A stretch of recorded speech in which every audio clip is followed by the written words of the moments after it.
¿Qué sucede en el país? Tendencias del acontecer nacional en análisis situacional.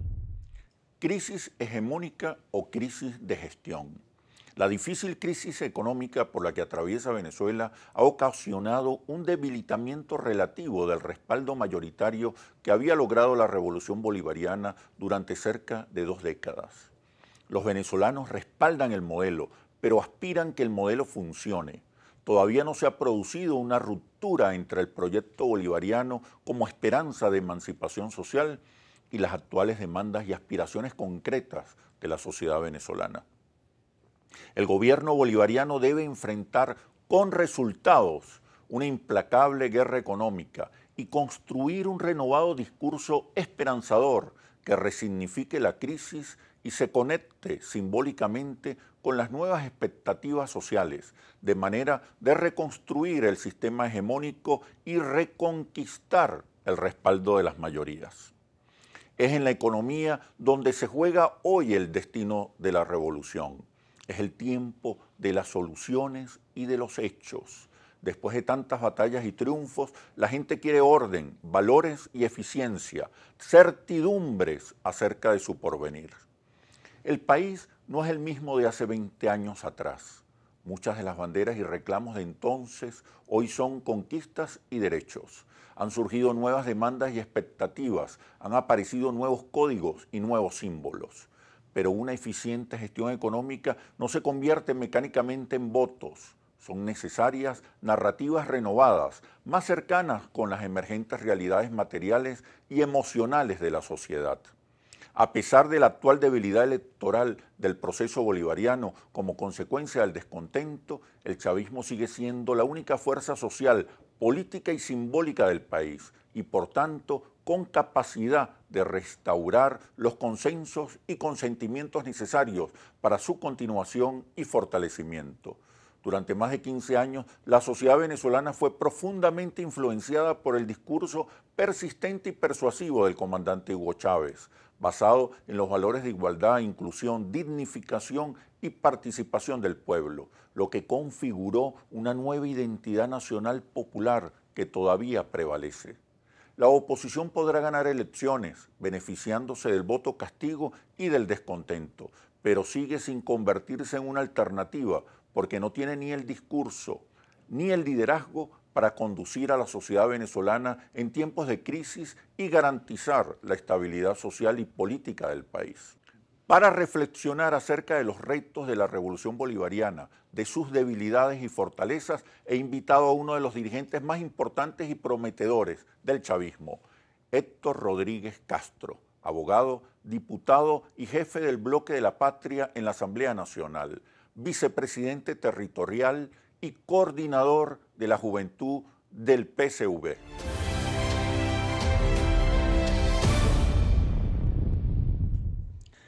Héctor, bienvenido, ¿cómo estás? Gracias, Chemel. Muy bien, gracias por la invitación. 77% de los venezolanos están en desacuerdo con la tesis del abandono de cargo del presidente Nicolás Maduro.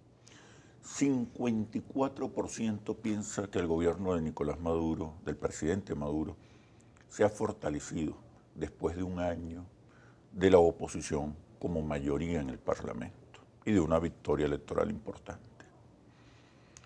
¿Tú no crees que ya llegó el momento de que ustedes inviten a la Mesa de la Unidad Democrática a formar parte del gran polo patriótico por su invalorable contribución al fortalecimiento de la revolución? Bueno, parece un chiste. Sí, pero es buena la ironía para el análisis, ¿no? Yo creo que tendremos que estudiar con paciencia y con calma los errores cometidos por la oposición para aprender de lo que no se debe hacer en política. Indiscutiblemente, el inicio del año 2016 se veía como un año de fácil correr para la oposición y de mucha dificultad para el chavismo. Indiscutiblemente fue un año difícil para el chavismo, tal vez uno de los años más difíciles. Bueno, veníamos de una derrota electoral, de una situación económica compleja, políticamente compleja. Sin embargo, creo que apostar, como hizo el presidente Nicolás Maduro, como hizo las fuerzas revolucionarias, al diálogo, a la lealtad al proyecto, al comandante Chávez, a las misiones y a proteger al pueblo, fue una táctica correcta. Pero, ¿tú no crees que la crisis económica ha afectado la hegemonía? Digo la hegemonía en el sentido de la construcción de amplios consensos y consentimientos alrededor del proyecto bolivariano. ¿No crees que hay un debilitamiento de la hegemonía de la revolución? Creo que en la este emergencia... momento? Pero por favor, me responde cuando regresemos de los comerciales. Seguro. Ya venimos. ¿Qué sucede en el país? Tendencias del acontecer nacional en análisis situacional. ¿Qué sucede en el país? Tendencias del acontecer nacional en análisis situacional. Podríamos decir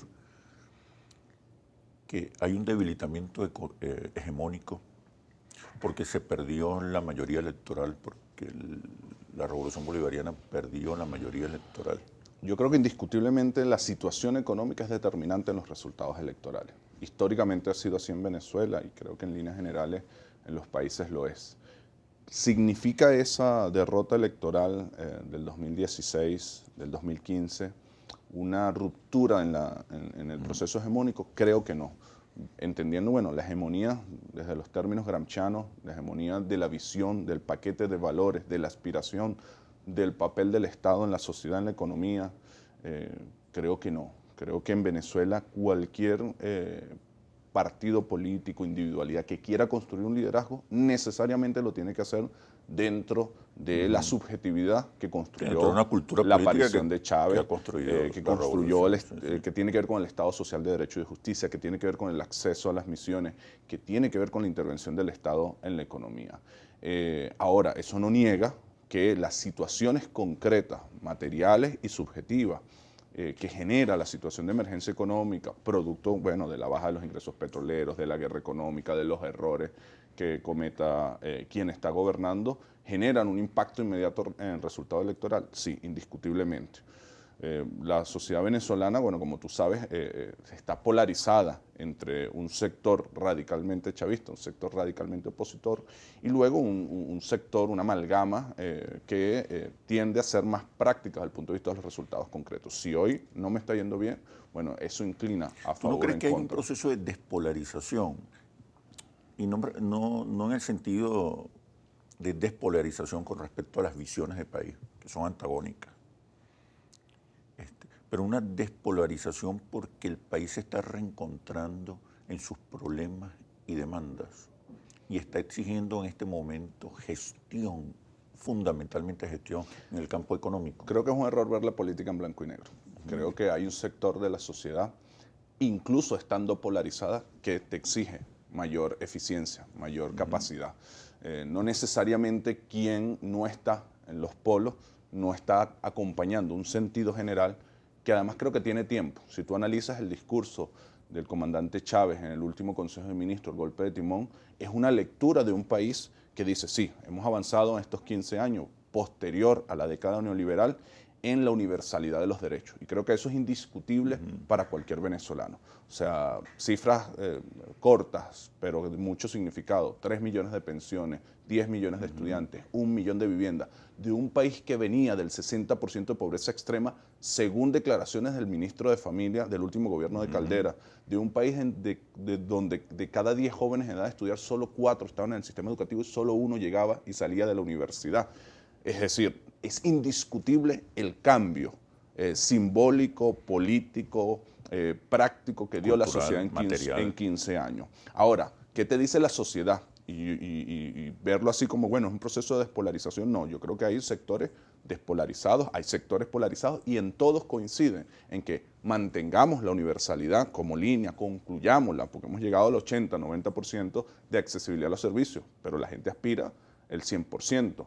Pero esa universalidad tiene que estar acompañada de calidad. Es la experiencia nuestra, por ejemplo, en la consulta por la calidad educativa, es la experiencia nuestra cuando la gente dice, sí, yo quiero un barrio adentro, quiero un CDI en mi comunidad, pero quiero que esté abierto a las 24 horas, quiero que tenga el medicamento, quiero que cuando toque la puerta el médico me atienda y me atienda bien. Sí, creo en la Policía Nacional, la Universidad de la Policía, pero quiero que esté en la esquina, que cuide a mi niño cuando va al parque, que no matraquea a la gente. Por lo tanto, tú me hablabas de la hegemonía. Y yo creo que desde el punto de vista de la simbología, de la visión, de cómo aspiramos la mayoría de los venezolanos ver el país en 10, 15 años. En eso hay una absoluta coincidencia en las grandes mayorías. Por lo tanto, cualquier coyuntura electoral que se resuelva va a ser necesariamente en el marco del proyecto político plasmado en la Constitución que presentó el comandante Chávez. Pero hay un descontento. Indiscutiblemente. Indiscutible. Hay un descontento que ha quebrado, que ha debilitado la mayoría electoral. Y esto es una revolución que se pone a prueba con mucha frecuencia en las urnas electorales. Sí. ¿Cómo recuperar la mayoría electoral cuando todavía la evaluación de la gestión económica sigue siendo... Pero también es una revolución débil, que no es una coyuntura electoral, que es parte del problema. Hablábamos de los errores de la oposición. La oposición a veces siente que ganar o perder una elección determina el proyecto político. No, las revoluciones aspiran a transformar históricamente y va a tener coyuntura. Algunas elecciones las ganaremos, otras las perderemos, pero no puedes negar la fuerza política que significa el chavismo, la revolución. Indiscutiblemente el chavismo fue sometido durante el 2016 a su tiempo más difícil. Y un año después, creo que sirios y troyanos deben reconocer que el chavismo sale fortalecido de su momento más difícil y la oposición debilitada de su momento de mayor gloria, de mayor fortaleza, de mayor posibilidad. Así que eso te demuestra que más allá de una coyuntura electoral de la que yo estoy seguro, que de esa derrota del 2015 nosotros nos vamos a recuperar. Con varias líneas. Primero, asumiendo las responsabilidades. Esa derrota nos permitió a nosotros, a los chavistas, al presidente Nicolás Maduro, entrar en un profundo diálogo con nuestras fuerzas. ¿Qué hemos hecho bien, pero ya se agotó? Es momento de cambiarlo. ¿Qué debemos fortalecer? ¿Qué hemos hecho mal y debemos asumir el error y corregir? Ahí hay una profunda reflexión sobre la ética y la forma de hacer la política. La necesidad urgente de entender que el modelo rentista no es suficiente para sustentar el Estado social de derecho y justicia. ¿Es posible recuperar nuevamente la mayoría electoral? Indiscutiblemente es posible. Recuerda que el proyecto está en riesgo si se pierden las elecciones, sobre todo las elecciones presidenciales, si se pierde el control del Estado. Yo no coincido con esa tesis, pero por supuesto retrasaría los tiempos históricos.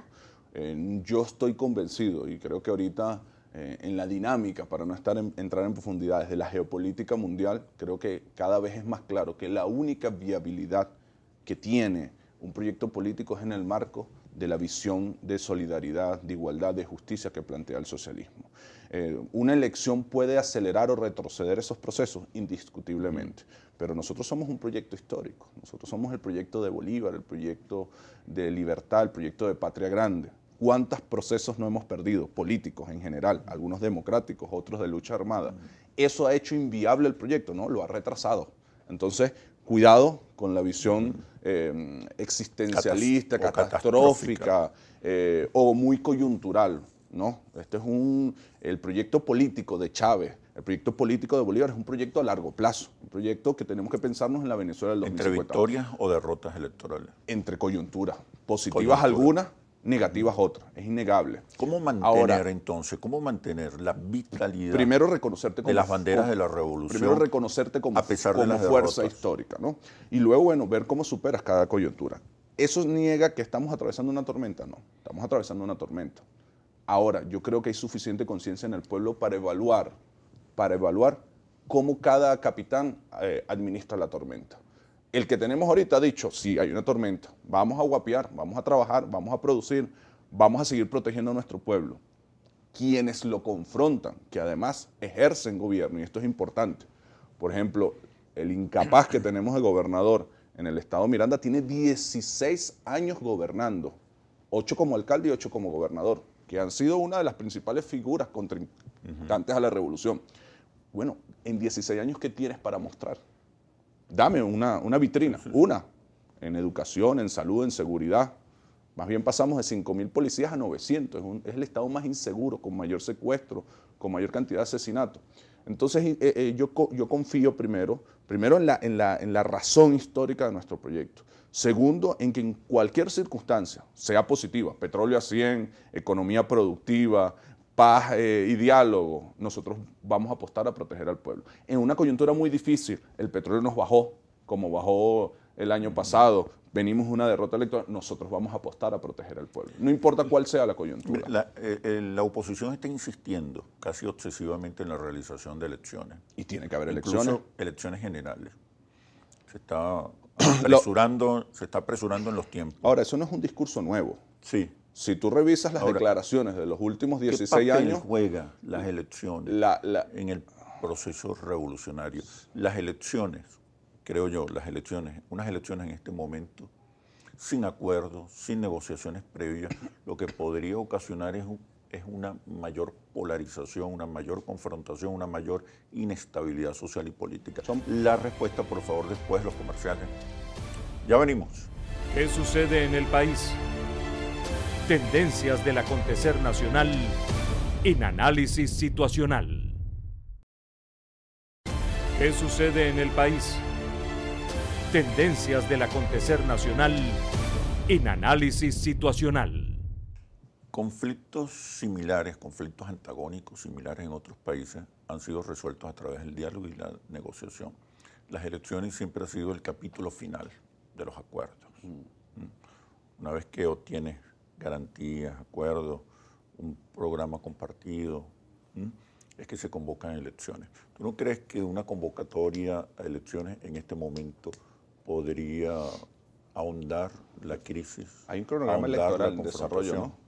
Hay elecciones de gobernadores, de alcaldes, hay un proceso de relegitimación de los partidos de oposición que está pendiente.